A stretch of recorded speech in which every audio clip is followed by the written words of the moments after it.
ರಾಷ್ಟ್ರೀಯ ಹೆದ್ದಾರಿಯಲ್ಲಿ ಅಪಘಾತ. ಈರುಳ್ಳಿ ತುಂಬಿದ್ದ ಟೆಂಪೋ ಪಲ್ಟಿ, ಓರ್ವ ಸಾವು. ಈರುಳ್ಳಿ ತುಂಬಿದ್ದ ಟೆಂಪೋ ಕಂಟೈನರ್ ಡಿಕ್ಕಿಯಾಗಿ ಅವಘಡ.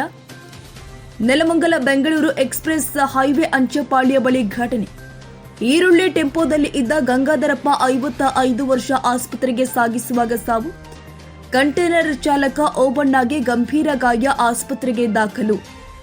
ರಸ್ತೆಯಲ್ಲಿ ಬಿದ್ದ ಟೆಂಪೋ ಹಾಗೂ ಕಂಟೈನರ್ ತೆರವುಗೊಳಿಸ್ತಾ ಇರುವ ಪೊಲೀಸರು. ಸ್ಥಳಕ್ಕೆ ನೆಲಮಂಗಲ ಸಂಚಾರಿ ಪೊಲೀಸರ ಭೇಟಿ, ಪರಿಶೀಲನೆ.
ಕ್ಷಣ ಕ್ಷಣದ ಸುದ್ದಿಗಾಗಿ News81 Kannada YouTube channel subscribe ಮಾಡಿ. ಹೊಸ ಸುದ್ದಿಗಳ ನೋಟಿಫಿಕೇಶನ್ಗಾಗಿ ಬೆಲ್ ಐಕಾನ್ ಕ್ಲಿಕ್ ಮಾಡಿ.